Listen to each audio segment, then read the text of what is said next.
Salut à tous les Africains. Vraiment, nous devons être fiers d'être Africains.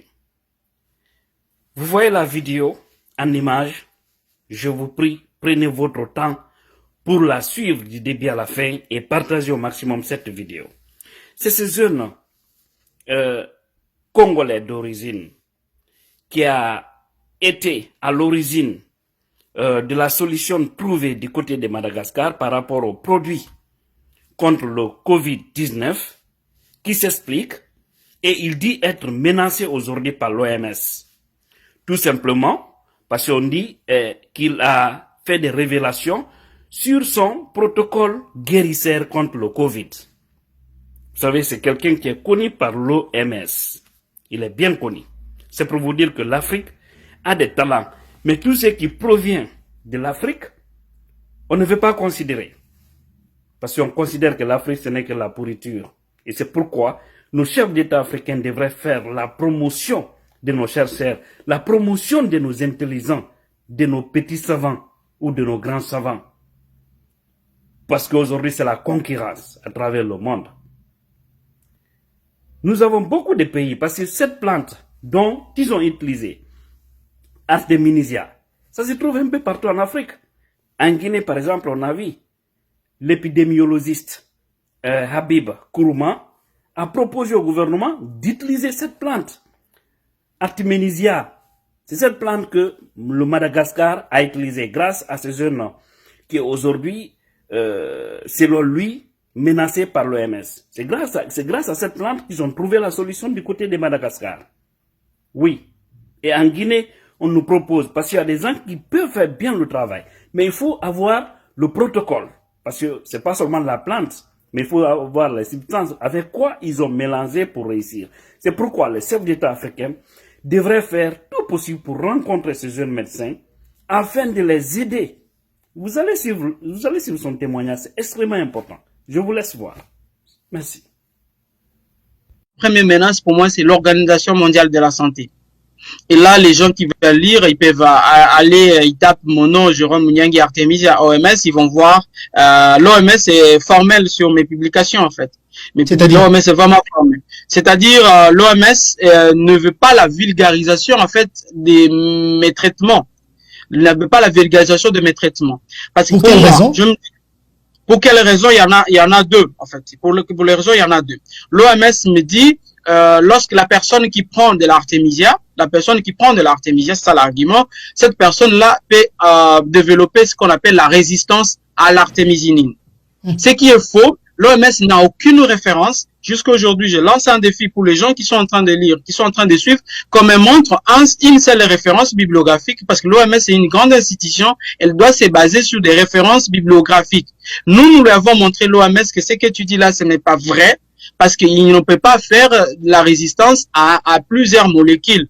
L'artémisia, il n'y a pas une molécule, il y en a plusieurs.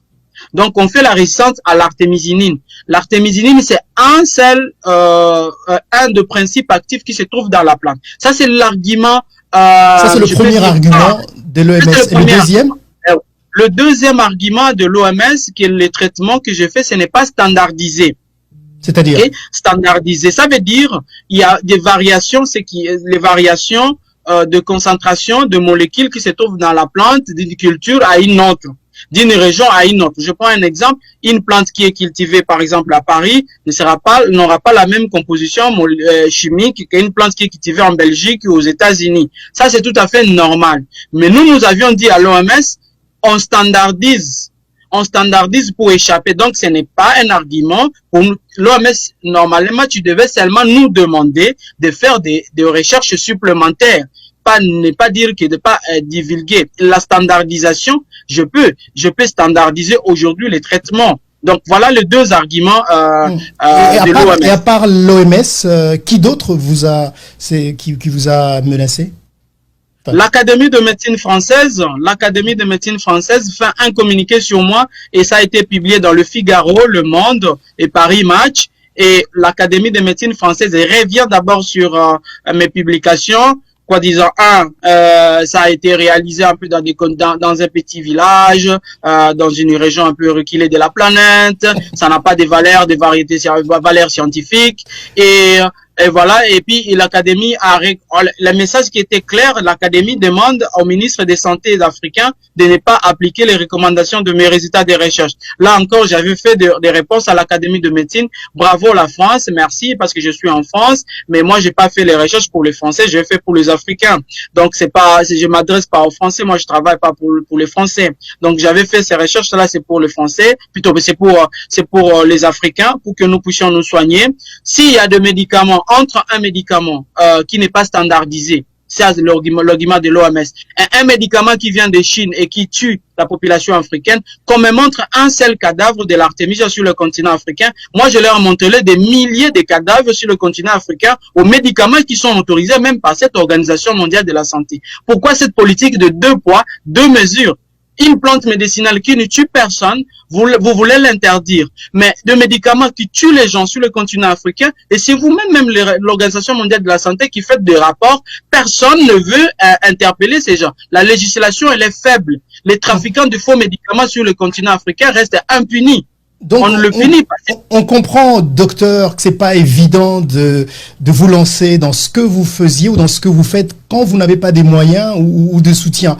Et vous en êtes arrivé même à l'enlèvement. Parlez-nous de ça. Vous avez été enlevé? Oui. Alors, je suis invité le 26, le 27, le 28 février 2019 à l'Union africaine. Tellement que mes recherches commençaient à attirer un peu beaucoup de curiosité. Malheureusement, une fois de plus, Marius, et au Congo, ça passait comme si rien n'a été fait, en fait. Alors que la France, l'OMS, le Genève, Belgique, il y avait des publications du jour au jour de tout ce que je faisais. Vous regardez à partir de 2019 ou 2018, vous tapez seulement Le Monde, Paris Match, Le Figaro, ainsi de suite, ou le Libre Belgique, ainsi de suite. Vous allez trouver vous tapez seulement Dr Jérôme Mouniangui, vous allez voir autant de publications sur moi. Mais dans mon pays, il n'y avait rien du tout. Rien ne se passait, en fait. C'est comme si rien n'était fait. Alors, je suis invité à l'Union africaine. C'était le 28, j'arrive à l'Union africaine, j'étais le 25 février 2019. Je participe à la session des chercheurs à la commission recherche et technologie à l'Union africaine, où je devais présenter mes résultats de recherche. Pour moi, je devais me faire passer à la commissaire, à la madame la commissaire, il y a une commissaire qui s'occupe de cette commission, et je lui avais dit que moi, je trouve aujourd'hui la solution africaine doit être appuyée par par l'Union africaine. Par l'Union africaine. C'est normalement, c'est l'Union africaine. C'est logique. C'est logique. Voilà, c'est logique. Parce que j'ai cherché l'appui en République démocratique du Congo, je n'étais appuyé par personne en RDC. J'ai fait ces recherches, je fais ces recherches, ça m'a coûté 100 000 euros.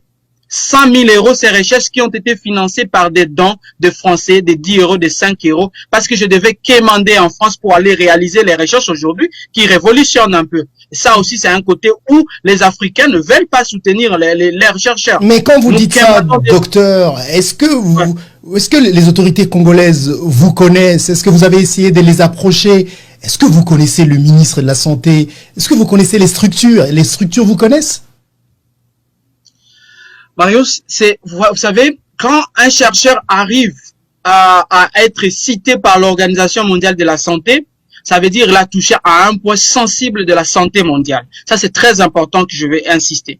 L'OMS ne touche personne. L'Académie de médecine. Je suis le seul médecin noir sur qui une académie, des savants, des prix Nobel, siègent et veulent interdire ces recherches. Pour d'autres personnes qui ne veulent pas avoir, qui veulent seulement avoir un côté, ils vont dire oui, peut-être ils ont trouvé. Mais pourquoi on fait ça? L'OMS ne prend pas de décisions sur des petites recherches. Non, pas du tout. Ça n'intéresse pas l'OMS. Une décision de l'OMS, c'est la politique internationale. En d'autres termes, les recherches que j'ai commencé à faire depuis 2013 peuvent toucher la politique internationale de l'OMS sur le continent africain et dans le bon sens, parce que ça peut nous aider à réduire beaucoup de maladies. Donc, revenons un peu à votre arrestation. Oui, à mon arrestation. Je rentre à Kinshasa avec Ethiopian Airways, c'était le 28 le 28 février. Je rentre chez moi, bien sûr, parce que quand je suis rentré, et j'étais déjà pris comme enseignant, chercheur à la faculté de médecine de l'université de Lubumbashi et de l'université d'écologie où je donne cours d'ailleurs à la faculté de médecine. Donc, je commençais à impliquer, à enseigner et à faire mes recherches. Je rentre le 28 février parce que je devais organiser, d'ailleurs, c'était une émission avec un journaliste c'est pas, il y a là, qui présente l'émission Étoile sur la radio Okapi. La radio Okapi, bon, je peux pas vous aider, c'est pas très important. Ok, donc là, merci. Oui. Désolé. Bref, je rentrais à Kinshasa et je suis logé dans un hôtel j'étais logé dans un hôtel juste en face de l'Académie des Beaux-Arts de la Ligne, voilà. Les gens qui connaissent un peu Kinshasa. À 23h, Marius, je rentre de mon hôtel, j'étais en train de discuter avec les amis. À 23h, je vois 7 policiers qui viennent, ils m'entourent, ils m'encerclent. Il y a un qui dit, c'est docteur Jérôme. C'est à 23h, docteur Jérôme. Et on m'amène directement menotté, frappé. Je ne savais pas pourquoi on me frappait, pourquoi on me menottait. On me menotte, on me frappe. On m'amène dans une station de police qui est à côté. Juste là. Et j'arrive là avec mes menottés à main. J'étais accompagné d'un ami je rentrais à mon hôtel, j'étais accompagné d'un ami. Et c'est l'ami là, je confie mes téléphones, je lui dis, je lui passe déjà 2 ou 3 numéros importants à appeler. Donc, je demande d'abord mes collègues à Paris et quelques médecins ou les professeurs que je connais à Kinshasa. Je reste là jusqu'à minuit et je vois, et les gens sont en train de parler. Mokonzi, Azar, donc il est là. Et je ne savais pas. Il y avait mon ami qui me disait, sois calme, tu dois savoir voit. Et puis, je vois un petit taxi qui arrive, comme on appelle les jargons à Kinshasa, on appelle les ketch, un petit taxi en jaune. Et là-dedans, il y a 2 hommes qui n'étaient pas en uniforme, en civil. C'est par violence même que je suis entré dans ces taxis-là. C'est par violence. Heureusement, j'avais un ami qui me tenait vraiment, et on avait vraiment une résistance. Moi, j'étais déjà menotté et lui s'est tenu à moi. Bref, on est tous entrés pas tellement ils ont appelé les secours des policiers qui étaient là. On m'a jeté comme je sais pas, un sac de foufou. Ouais, exactement, un sac de foufou dans le véhicule et rentre direction, je savais là où on est parce que je connais la ville. Et là, on arrive à l'IPEKIN, à l'inspection provinciale de Kinshasa. C'est là où on arrive, on entre, ainsi de suite. Pas de truc, et directement dans une cellule. Je passe une nuit. Premièrement, on appelle les connaissances arrivent. Où est le mandat? Il n'y en avait pas. Où est le mandat? Il n'y en avait pas. Pourquoi vous l'avez arrêté à 23h? Personne ne donne d'explication. Il fallait attendre le lendemain, parce que c'était un certain vendredi. Il fallait attendre le samedi. Et vous connaissez un peu le système. Les gens n'arrivent pas le samedi, ils viennent, ainsi de suite. Ce qui fait que les colonels, les responsables qui étaient là n'étaient pas là, ces jours-là. Donc, je passais encore une nuit sans que je sache pourquoi j'étais arrêté, ainsi de suite. Les dimanches, je passe une nuit. Les lundis, mais c'était des nuits de trop. Et en plus, tu es maltraité, tu n'as pas droit de sortir, même fais pas de besoin. Tu es là, tu es ainsi de suite. Et après les lundis, lorsque mes contacts, maintenant il y a des téléphones parce que j'étais déjà comme on connaissait un peu mon dossier était très sensible, j'étais suivi par la Fédération internationale des droits de l'homme. C'est ainsi que la Fédération internationale des droits de l'homme est venue et demandé des explications. Et c'est le moment même que la Fédération internationale des droits de l'homme vient nous réclamer quel est le mandat et pourquoi vous l'avez arrêté, qu'ils sont en train maintenant de faire un mandat. Ça a été fait sur place le lundi. J'étais arrêté vendredi, mais un mandat est fait le lundi. Je suis arrêté vendredi, mais un mandat est fait le lundi. Et la Fédération internationale prend contact avec va voir le procureur à Gombe, au parquet de Gombe, et il demande non, il y a quelqu'un qui est arrêté arbitrairement, c'est un grand chercheur, il ne devait pas subir. Ce monsieur, il passe sur toutes les chaînes et d'ailleurs, il vient de participer à une grande réunion des chercheurs africains à l'Union africaine. Et c'est comme ça que vous avez été libéré et vous êtes resté au Congo. Et voilà, c'est comme ça que j'étais libéré. Et ma sécurité n'était pas parce que garantie, et j'ai décidé avec mes amis et mes collaborateurs, tous les gens qui étaient là, et grâce surtout encore à la diplomatie de la France, c'est que j'ai décidé de quitter la France, et j'ai quitté la RDC. C'était au mois de mars, parce que c'était déjà au mois de mars, et je suis rentré au Kenya d'abord, et puis je suis parti en République centrafricaine où j'avais certaines activités. Après, République centrafricaine à l'ambassade de France, et après c'était mon arrivée, une fois mon retour, une fois de plus en France. Et depuis lors, vous êtes en France. Depuis lors, je suis en France. Docteur, ouais. Merci de nous avoir raconté votre parcours et votre vie. C'est un parcours d'un vrai combattant, un parcours des grands hommes dans ce monde que vous êtes. Et je suis très fier de vous. Et je vous souhaite beaucoup de courage pour la suite du combat qui reste encore à faire. Enfin, alors, si je vous ai invité aujourd'hui, docteur, vous l'avez peut-être suivi dans cette émission, le président malgache a eu cette conversation avec notre président, le président de la RDC, et là-dedans, il parle donc de ce médicament qui est pris à titre préventif contre le Covid-19. Alors, je ne sais même pas par où commencer ma question, mais je veux juste savoir, le président malgache vante ce produit, c'est un miracle malgache. J'ai lu un article de Jeune Afrique qui parle d'une dame, je n'ai pas retenu son nom, qui est derrière le produit. Nulle part, que ce soit dans la communication du président de la République ou celle du président malgache, votre nom n'apparaît. Du coup, il y a 2 jours, votre nom circule sur tous les réseaux sociaux. Vous êtes l'homme derrière cette invention de ce médicament Covid-O, qui est un médicament miracle selon le président malgache. Je veux juste que vous répondiez à cette question avant qu'on continue.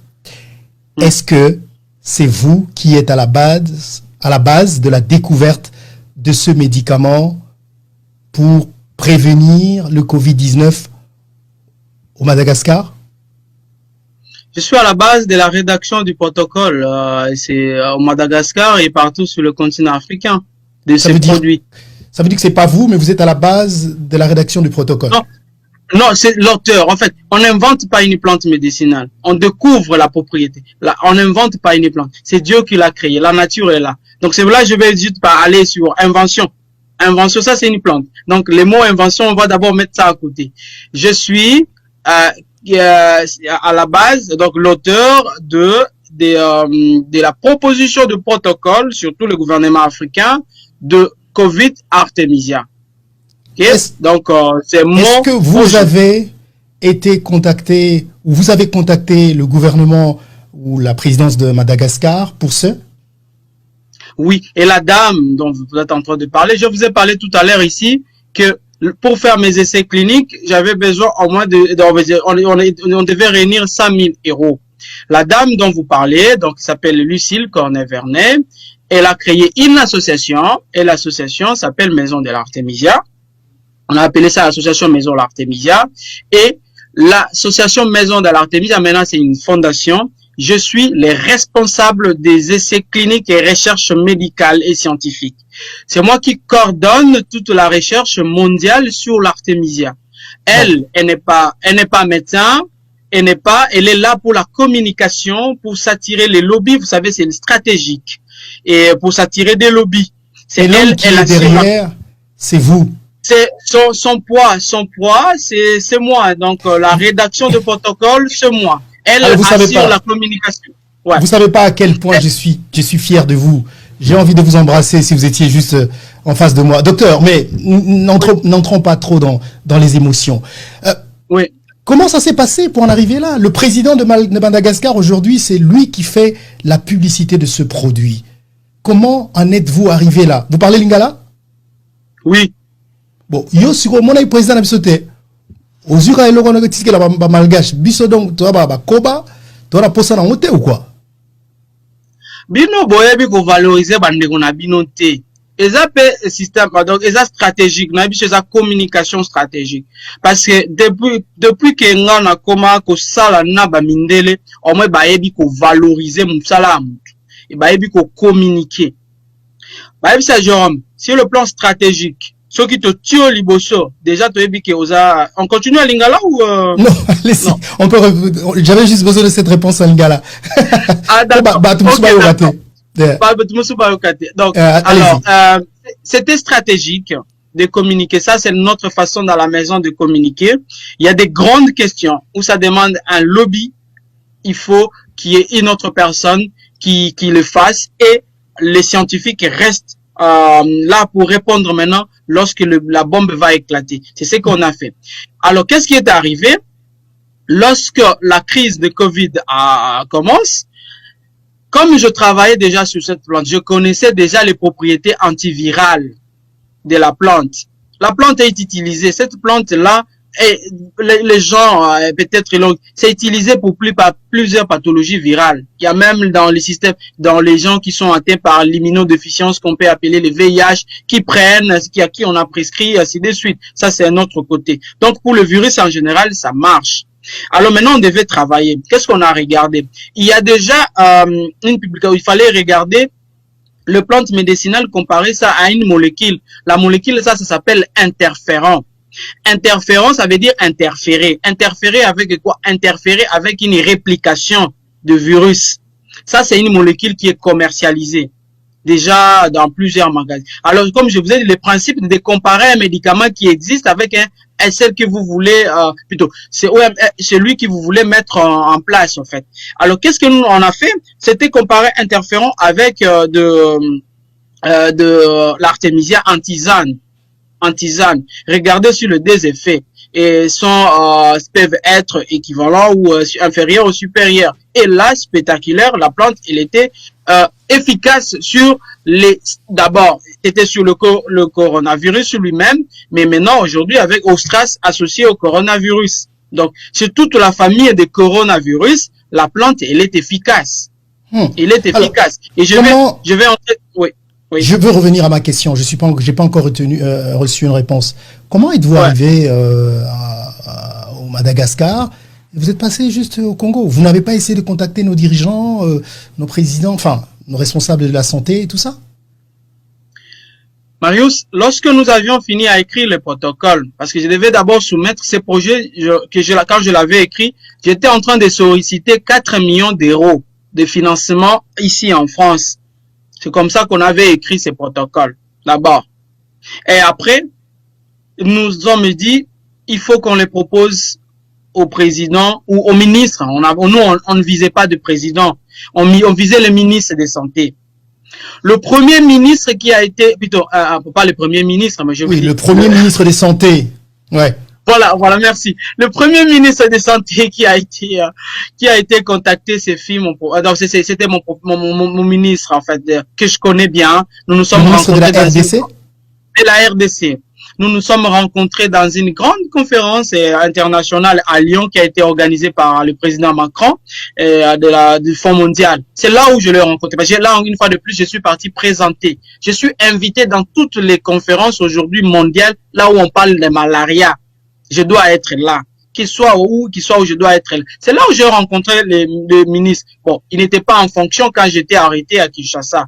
Il avait déjà entendu peut-être parler du produit et nous nous sommes rencontrés, nous avons discuté. Je lui ai présenté d'abord le projet qui restait côté malaria et surtout montrer l'importance, comment est-ce qu'on pouvait lutter, on pouvait réduire les prévalences de la malaria en Afrique et en RDC. D'ailleurs, la RDC, c'est le deuxième poids en Afrique sur le choix, sur la malaria. Je propose le protocole, premièrement, justement, je ne vais pas entrer beaucoup plus en détail. Premièrement, c'était mon pays. J'envoie. Et Lucille, la dame, parce qu'elle me connaît, j'ai l'amour exagéré pour mon pays. La dame qui a fait elle avait sur France 24, elle a, plutôt, sur Jeune Afrique. Elle me dit, Jérôme, qu'est-ce que tu en fais? Je dis, Jean, je propose d'abord à la RDC, puis je vais voir. Et puis je te reviens. Parce que je savais que j'ai un contact un peu en RDC avec le ministre. J'étais fier. Je me disais, ouais, c'est d'abord mon pays qui va répondre le premier. Et on a envoyé au ministre. Aucune réponse, Marius. Aucune réponse. Après, je ne me suis pas découragé. Nous avions envoyé au conseil scientifique, le président de la République démocratique du Congo a créé un conseil scientifique. On a envoyé les protocoles. Je vous ai dit, ici, j'envoie le protocole. On envoie le mail et le protocole au conseil scientifique. Aucune réponse. C'était le moment où le président de la République avait créé la commission pour recevoir le projet de tous les Congolais, les gens qui parlent. Les gens sont passés dans les médias, ils faisaient des polémiques. Un bon produit, on ne fait pas des polémiques. C'est le produit fait plutôt un bon produit, on ne fait pas trop de publicité. C'est le produit qui va faire vraiment la publicité à la place. Et nous, on a fait ça. Le conseil scientifique congolais n'avait pas pris ces projets. Je ne me suis pas arrêté là-bas, Marius. Nous avons écrit au prix Nobel de la paix, Dr Mukwege. Donc là, j'ai même la réponse de son mail. Nous l'avons écrit. Dr Mukwege, il coordonne la riposte au Sud Kivu. Il nous a répondu, la réponse de Dr Mukwege. Il nous a répondu, oui, c'est un très bon protocole, ça peut nous aider parce que nous avons beaucoup de problèmes. Mais je vous confie, je vous envoie à la commission scientifique dirigée par un professeur à Bukavu. Et nous discutons avec le professeur. Le professeur dit, OK, c'est bon, on va regarder, on va d'abord parler avec le gouverneur, ainsi de suite. Et il n'y avait pas eu de suite favorable. Et on était fatigué. On a dit, OK, c'est bon. J'ai créé un groupe maintenant des chercheurs africains que je connaissais parce que j'avais lancé ce qu'on appelle le manifeste du monde médical africain. Ces manifestes-là qu'on avait adressés au Fonds mondial, où nous avons plus de 450 chercheurs africains là-dedans, que je dirige en fait. Et avec mes collègues, je partage toujours les idées. Alors nous avions sélectionné, comme j'avais passé beaucoup de temps en République centrafricaine, je connais le ministre de la Santé, ainsi de suite, en République centrafricaine. Nous avons pris la République centrafricaine, nous avons pris le Burkina, le Bénin, le Madagascar, le Rwanda. Oui, c'était les 5 pays qui ont suivi après. Nous avons envoyé le même type de mail, plutôt. C'est le même modèle de mail, parce qu'on avait juste un seul modèle de mail et on cherchait les adresses email. Tellement que j'avais les adresses email de plusieurs ministres que je connais, que j'ai déjà rencontrés lors de conférences. On a balancé comme ça. Et c'est la République de Madagascar qui a mordu à l'hameçon. C'est ça. C'était plus rapide, c'était visionnaire en fait. Et le ministre n'a pas tardé, et je même une collègue qui a joué un pont qui elle est malgache, elle était ici, elle est rentrée chez elle au Madagascar, elle est partie avec le protocole, le ministre a reçu le protocole, le ministre n'a pas tardé, l'information est remontée jusqu'au président de la République. Donc, et arrivé chez le président de la République, le président de la République a trouvé que le protocole était très bon. Il était bon. Mais il dit, mais pourquoi on vous met toujours ici?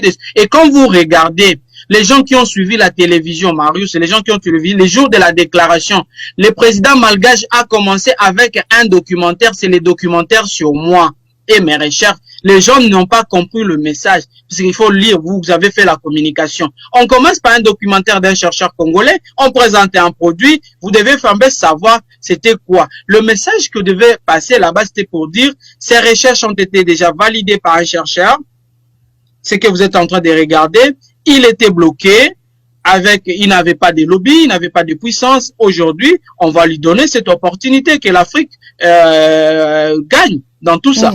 C'était ça la stratégie de communication. Et ça a été communiqué. Et il a pris le projet et il l'a mis en pratique. Exactement. Nous avons dit, Monsieur le Président, vous voulez soigner votre population, voilà la solution la plus simple possible. Et cette solution, elle peut résoudre soit en prévention, soit en curatif. Alors, soit en prévention, soit en curatif. Revenons sur ce point, l'efficacité de l'artémisia dans la lutte contre le Covid-19. Le président malgache, on a entendu avec le président congolais, parle plutôt d'une solution préventive. Est-ce que vous pouvez nous confirmer, docteur, que cette plante, si vous la prenez en tisane, comme j'ai vu le président l'expliquer, ça vous protège contre le Covid-19 sans trop entrer dans les termes scientifiques? Expliquez-nous comment. Oui, la plante, plutôt, lorsque vous prenez la tisane la forme la plus simple, hein, si on parle de la tisane, parce que le président ne voulait pas aussi aller dans des formes trop compliquées.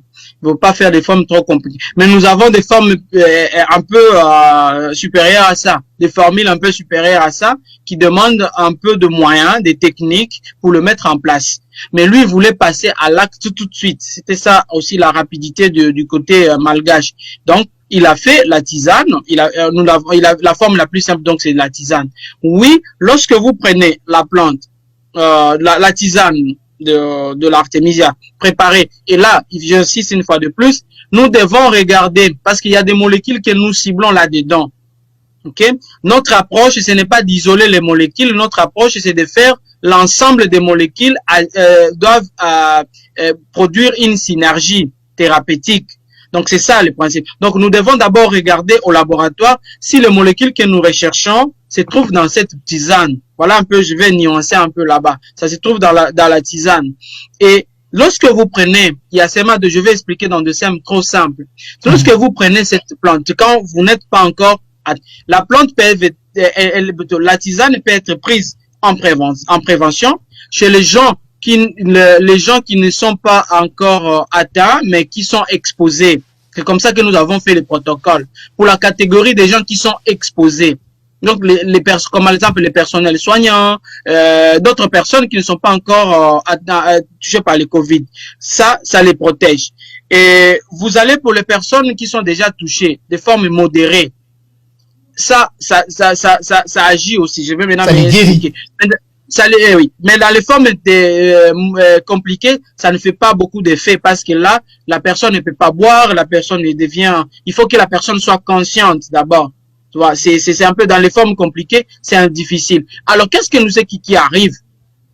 Lorsque vous prenez cela, le virus ou l'agent pathogène, tout microbe, il y a seulement deux choses pour que vous fassiez la maladie d'une infection. Ça veut dire, moi le microbe qui vient doit passer à travers une porte pour se retrouver à l'intérieur de vos cellules et commencer à se multiplier. Ce sont des virus. Donc à l'extérieur, ils ne peuvent pas survivre. Ils doivent entrer à l'intérieur, ils doivent entrer dans votre matériel génétique à l'intérieur de la cellule pour se multiplier. Alors, la tisane, pourquoi on dit la prévention, bloque l'entrée. Le récepteur, parce qu'on appelle ça les récepteurs de l'enzyme de conversion de l'angiotensine 2.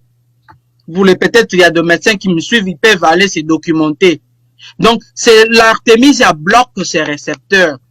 Ce qui fait que le virus ne peut pas entrer. C'est comme si vous mettez vos barrières chez vous. Personne ne va pas venir entrer, faire des va-et-vient comme les vieux. C'est ça le principe de l'artémisia. Il bloque ces récepteurs. Ça, c'est un. Deuxième chose, l'artémisia, lorsque vous le prenez toujours en prévention, et si vous avez déjà quelques manifestations il y a dans la maladie, parce qu'il faut rappeler que le Covid-19, c'est une maladie. Okay? Covid-19, c'est une maladie. Donc, dans une maladie, il y a deux effets qu'on appelle les effets de la réaction inflammatoire. Okay? Il y a une inflammation. Alors, l'artémisia vient diminuer. C'est comme l'inflammation, c'est comme une tempête. Marius, on te met à côté de l'air des cyclones. Qu'est-ce qui va t'arriver? Tu veux partir, ainsi de suite. C'est comme ça, c'est que ça se passe dans notre cellule. Lorsque quelqu'un fait une infection, c'est une tempête. On appelle ça une tempête cytokinique. Les cytokines, on peut dire, ce sont les messagers. C'est les moyens par lesquels les cellules qui combattent communiquent. C'est les réseaux de communication. Alors, pour tuer le virus, parce que vous n'avez pas une solution pour aller attaquer directement l'ennemi, vous pouvez aussi l'attraper sur son réseau de communication, en contournant son système de communication. C'est ce que fait l'artémisia. L'artémisia contourne le système de communication des cellules, ce qu'on appelle les cytokines, en les bloquant. Ça veut dire, moi, si nous communiquons ici, Marius, c'est parce qu'il y a un bon réseau, il y a un site. Si quelque chose nous fait entre nous, on va pas communiquer ce que je ne saurais pas ce que vous êtes en train de faire, ainsi de suite. Donc, on appelle ça bloc la réaction inflammatoire. Voilà le fait très important de l'artémisia. En d'autres, il y a d'autres effets maintenant sur les systèmes immunitaires où je peux pas entrer beaucoup plus en détail. D'accord, docteur. Et là, alors, ouais, voilà. l'artémisia dont vous parlez tout à l'heure au début, vous nous avez parlé des deux sortes d'artémisia. Est-ce que il y a un qui est meilleur que l'autre? L'africain est meilleur que le chinois? Est-ce que vous pouvez nous en dire un peu plus? Ou c'est la même chose? Bon, alors, ici, pour les Covid, c'est la variété qu'on appelle Artemisia annua, qui est une plante médicinale chinoise, qui est beaucoup plus meilleure que la variété africaine. On n'a pas encore fait beaucoup d'études sur la variété africaine, mais on aimerait vraiment faire des études avec la variété africaine, comme je l'ai fait en malaria, en tuberculose et en schistosomiase et d'autres maladies. Pour parler donc de cette découverte, en même temps, docteur, je suis en train de sentir combien nous sommes fiers de vous. Mais qu'est-ce qui va se passer après? Est-ce que c'est le Madagascar a l'exclusivité de fabriquer cette tisane, ou vous êtes ouvert à d'autres pays? Le Congo peut le prendre aussi et puis fabriquer. Avant d'arriver à une autre question par rapport à notre pays. Non, ce qu'on fait, d'abord il y a un problème. On ne peut pas breveter une plante. Elle appartient à tout le monde. Ça c'est d'abord c'est le principe. Donc ouais. Elle appartient à tout le monde. Donc les gens, c'est la formule qui appartient à quelqu'un. La formule, le protocole m'appartient. Donc je l'ai verrouillé. Donc si vous voulez utiliser notre protocole, vous passez à la bonne porte et on vous donne la solution. Mais la plante, vous pouvez l'avoir chez vous. Vous ne savez pas quoi faire ou comment vous pouvez la faire. Donc, est-ce que je vais revenir sur le Congo? Oui, après la communication avec son homologue malgache. Oui. Oui, le président de la République démocratique du Congo a pris contact avec nous. Et là, j'informe Marius, j'ai accepté, après discussion avec le gouvernement congolais, je suis en train d'attendre mon vol. Et là, je vous montre, ça c'est mon laissé passer tenalier de passeport, parce que je n'avais plus de passeport, qui vient d'être me livré aujourd'hui par l'ambassade du Congo à Paris. Et j'attends le vol le plus rapide. Ça peut être le président de la République veut me voir à Kinshasa le plus tôt possible. Ça peut être demain ou après-demain. Ça, c'est une très bonne nouvelle, hein, parce qu'avant cette émission, quand on discutait, vous étiez en négociation. Pourquoi avez-vous été aussi dur envers l'État congolais? Quelles sont vos conditions? Qu'est-ce que vous avez demandé pour servir votre pays? Des millions de dollars? Je suis congolais et je mourrai congolais. J'ai juste demandé ma sécurité, un point trait. Le reste, je n'ai rien demandé. Votre sécurité, c'est-à-dire comment? Je vais juste être sécurisé. Parce que quand je vais encore faire une bombe, c'est comme ce que j'ai fait avec la malaria, et j'ai été poursuivi, j'ai été attaqué. La même chose va se passer sur le coronavirus. Ça veut dire que ce sont les gens. Lorsqu'on va juste prendre, ils vont être guéris et ça va créer encore des problèmes. Moi, je voulais juste que je sois protégé. Cette question, docteur, nous savons qu'il y a beaucoup de tâtonnements autour de cette maladie. On parle de l'hydrochloroquine partout au monde. D'ailleurs, moi, je vais être votre manager chez Donald Trump. Vous savez ce qu'il a fait hier, alors qu'on expliquait que le désinfectant tue le virus. Il a juste proposé aux gars, pourquoi on ne prend pas les désinfectants et mettre ça dans les sangs des gens pour tuer les virus? Et il a parlé des choses qui font polémique aujourd'hui aux États-Unis. Alors, mais la question que je voulais savoir, c'était, vous allez partir au Congo. Est-ce que vous pouvez nous garantir, docteur, aujourd'hui, que vous avez confiance en votre formule, qu'une fois que vous serez au Congo, si les gens respectent les mêmes principes que l'État met en place, avec le médicament que vous pouvez fabriquer grâce à votre formule, cela va, dans les jours qui viennent, baisser le nombre de morts en République démocratique du Congo s'ils respectent ce que vous donnez? On espère que ça va bien se passer. Voilà. Mais on va à la guerre, on va au combat. Mais voilà. On vous écoute, Guy Bojack. Vous avez une question à poser au docteur Jérôme. Mais juste une question, en fait, docteur, c'est juste par rapport au dosage. En fait, on voit les gens en Madagascar en train de prendre cette potion, mais c'est dans des bouteilles. Comment ça se prend? Il y a un dosage pour ça ou c'est comment? C'est ça ma question. Merci. Voilà, merci beaucoup, hein, docteur. Je ne sais pas si vous allez donner les dosages et tout ça en ligne, parce que ce qui n'est pas tout à fait que je ne vous conseillerais pas, mais vous êtes libre, vous savez ce que vous faites par rapport au dosage une fois que la personne a le produit fabriqué sur votre formule. Le dosage fait partie déjà du secret, du secret. Du secret professionnel. Mais quand la personne achète la tisane, est-ce qu'il y a le dosage? Comment prendre ça Ouais, tout est écrit, tout est écrit, ainsi de suite. Et là, je vais insister, Marius, moi, je n'ai pas droit en tant que médecin chercheur de vendre. Non, je n'ai pas droit. Ma profession m'interdit de vendre un médicament sur lequel je travaille, que moi-même je sois le commerçant de ces médicaments.